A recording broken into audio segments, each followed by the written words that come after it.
Okay, welcome to this video on using the quadratic formula. We can use the quadratic formula to solve any quadratic equation as long as it's written in the form ax squared plus bx plus c equals 0, called the standard form. Even if it's factorable, you can still use the quadratic formula to solve it. So here's our formula, which we just derived in the previous video using completing the square. And now we'll put it to use. So in this equation, a is 1, b is -5, and c is 14. We're going to use the quadratic formula to solve it. Negative b plus or minus b squared minus 4ac over 2a. I know in Algebra 1, oftentimes I will give them the quadratic formula like this, all set up with the parentheses, and then all they need to do is plug in their numbers. Okay? B, B, A, C, A. That's what we're going to plug in. So when simplifying, we will first simplify negative of -5. Then we will simplify the inside. -5 squared is 25. Minus 4 times 1 times 14 gives me -31. Oh, I forgot something. I'm so glad I just caught this. This was not set equal to 0. So that means C is actually -14 because we would have to subtract a 14 from both sides of the equation to get it equal to 0. Almost missed that right there. I did miss it for a minute, but not long.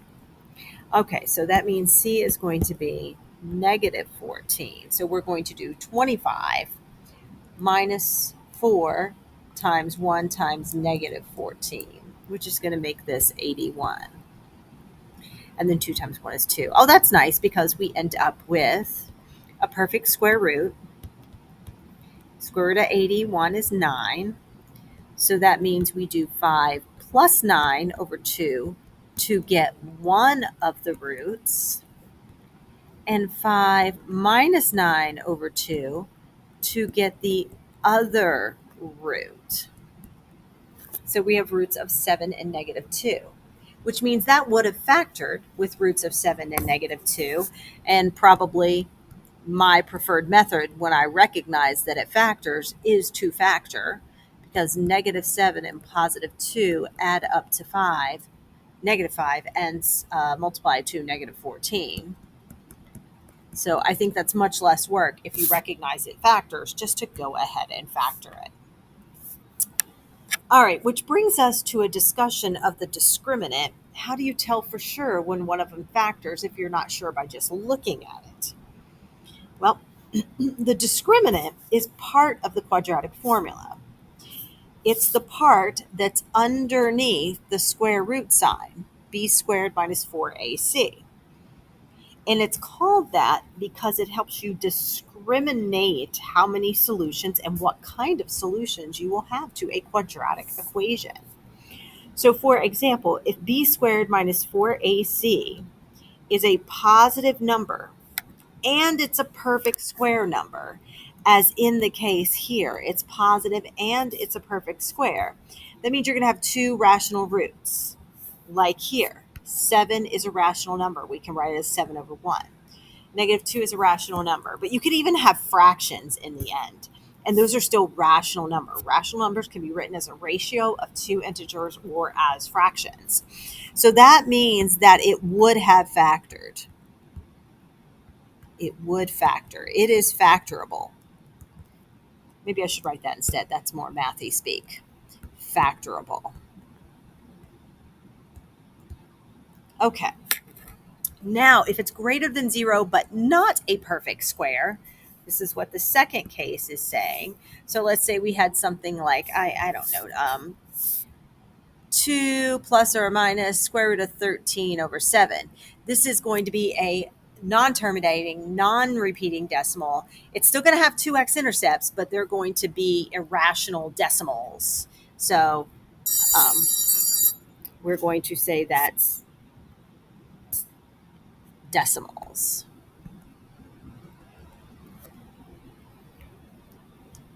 All right, next. B squared minus 4ac is perfectly equal to 0. So 2 plus or minus square root of 0 over 7. Well, if you think about it, if you do 2 plus 0 over 7, and then 2 minus 0 over 7, doing plus or minus 0 doesn't change the value. So you're just going to get 2 over 7 twice. That's why you get one rational root. Okay, we call that a double root. That means your quadratic has one x-intercept, so the vertex is on the x-axis. And then the last one, if b squared minus 4ac is less than 0, like a negative number, so let's say negative 3, okay, that means you're going to have an imaginary root. That means there are no x-intercepts. So two complex roots, no x-intercepts. This one means one x-intercept. And both of these means two x-intercepts. So let's put this to practice a little bit. Find the value of the discriminant for each equation, then describe the number and type of roots for the equation. So it's funny, it calls them equations, but there are no equations there because there are no equal signs. So we're just going to make them equal to 0. So now they are equations. So we're just going to do b squared minus 4ac. Okay, 5 squared minus 4 times 2 times 3. Okay, 8 times 3 is 24, so we get 1. Okay, that is a perfect square number, and it is two rational roots. Because we are looking at this case right here. A perfect square, it is factorable, that factors. All right, let's do it for the next one. B squared negative 2 squared minus 4 times a is 3 times c is 5. 4 minus, and then 4 times 3 times 5 is 12 times 5, which is 60. So we have negative 56, which is a negative number, which means we are going to have two complex roots right here. Two complex roots. Number and type. All right, so we got both those. Two rational roots, and negative 56, two complex roots. All right, next question. We're going to put it all together. Complete parts A through C for each quadratic equation. We're just doing one of them. Find the value of the discriminant. Okay. So B is 3, so we're going to do 3 squared minus 4 times 1 times 6, 9 minus 24. We are definitely getting a negative number for that. It's negative 15.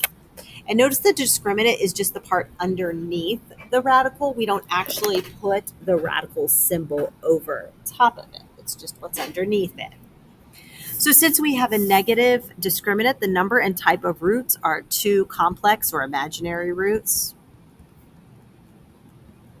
And now it says find these exact solutions by using the quadratic formula. So negative b plus or minus the square root, b squared minus 4ac, we've already done, and we know it's negative 15 over 2 times a. Negative 15 is negative 1 times 15, so that's I root 15 over 2. So those are our exact solutions. Okay, the next part of this lesson has to do with doing the sum and the product of roots to write a quadratic equation so that you can get the quadratic equation using A and B and C, and it's related to the quadratic formula just because we're doing A and B and C. All right, so the sum of roots, it says, I hate using S for this, I'm going to use R. So root 1 plus root 2 gives us negative b over a to fill in for ax squared plus bx plus c. Root 1 times root 2 gives us c over a. Now they're calling it S1 and S2. I like R for root. So, If the sum and the product, you do them and you don't have the same denominator, just make a common denominator between those, and then you can figure out your A, your B, and your C. Because it says write a quadratic equation that has these roots. So that means there are infinitely many because of the stretch and compress that we discussed in a previous lesson that you can do. All right, so here we go. Root 1 plus root 2 is 3 plus negative 8, which is negative 5. We need that as a fraction. That's the opposite of b over a. Root 1 times root 2 is 3 times negative 8, which is negative 24, sorry, that you can put over 1. So that's c over a. So we know a is 1. So it's y equals 1x squared, or just x squared. B is negative 5, so b is 5. And then c is negative 24 because it's the numerator down here. So we got our a, our b, and our c from that. All right, let's try this again with a different parabola. Root 1 plus root 2, given that our roots are 2 plus root 7 and 2 minus root 7. 2 plus root 7 plus 2 minus root 7. Well, isn't that nice? The root 7s cancel out. So that's 4, or 4 over 1, which is negative b over a. Root 1 times root 2, 2 plus root 7 times 2 minus root 7. Okay, I get 2 times 2 is 4, minus 2 root 7 for the outer, plus 2 root 7 for the inner, minus root 7 squared for last times last. Cancel, cancel. So we get 4 minus 7, which is negative 3 over 1, which is c over a. So again, we do get that a is 1 because it's the denominator of both of them. So y equals 1x squared. The opposite of b right here is 4, so that means b is negative 4, minus 4x. And we can see right here that c is negative 3. So there's that one. Okay. Now you could check your answers by graphing them and making sure that they have the roots that are indicated there by graphing them on Desmos.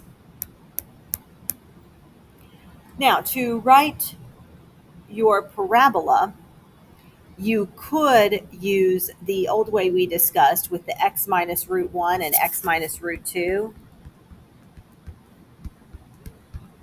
I don't want you to think the a and the b are like the a and the b in the quadratic equation. They're just the root numbers. So we could write this as x minus 3 and x minus negative 8, which is x plus 8. So that would be y equals x squared plus 5x minus 24 when you FOIL it out, because you get x squared plus 8x minus 3x minus 24. And I just combined like terms as I did it. Okay. When it has roots that are fractions, you can do, if you like, you can do x minus 3/5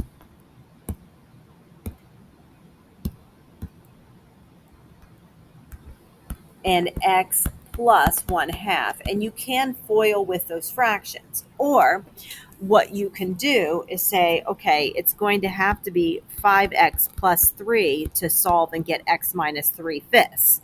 Now, if you can't see that, just by doing the work in your head, you can take x minus 3/5 and set it equal to 0. All right, and solve it that way. I'm sorry. But I think it's easier just to say, okay, 2x minus 1 because you're going to add the 1 over and then divide by 2 to get 1/2. So you can set the parentheses up that way. That way you don't have fractions to work with. Okay. The other way I said, like if you can't see it in your head, set 3/5 equal to x and solve for 0. Set root equal to x and solve for 0.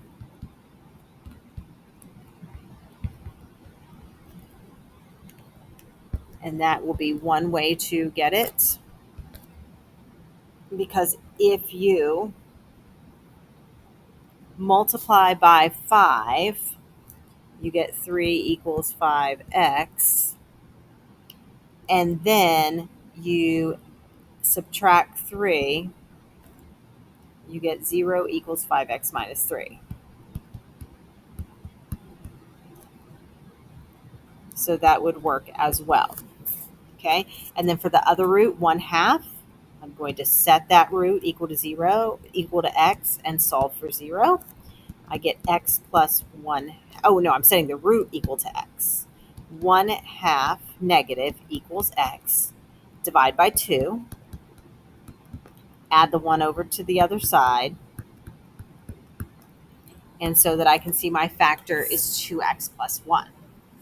So you can do it that way, or you can just see them in your head. All right, now I'm going to FOIL it out. 10x squared plus 5x minus 6x minus 3. 10x squared minus 1x minus 3. So there's an equation for a quadratic that will do that. So there's lots of ways of going about doing this. You can do the sum and product of roots as well. You can do root 1 plus root 2, 3/5 plus negative 1/2. Make those both denominators of 10. 6 minus 5 over 10 is 1/10. Root 1 times root 2 is going to be negative 3 over 10. All right, when you add the roots, you get negative b over a. When you multiply the roots, you get c over a. So it looks like a is 10. There's your 10x squared right here. B is negative 1 because the opposite of b is 1. There's that. And c is negative 3. There's that. So you can do it either way. You can do it by foiling factors or sum and product of roots. Either way will get you a quadratic equation. And if you were to FOIL this one out, you would get this equation just with everything divided by 10. You would get 1x squared minus 1/10 x minus 3/10, and it would be an equivalent equation.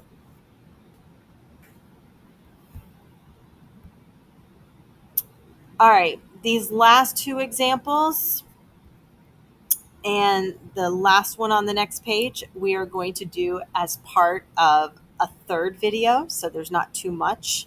I would recommend that you try to do these problems both ways before watching those videos. Do it as foiling the factors. Also try it as sum and product of roots to make sure you can get the correct answer. And then we'll talk about distance to the roots and talk about how that is brought about by the quadratic formula and how that also shows what you can find on your own. So join us for the next video where we will finish this lesson up.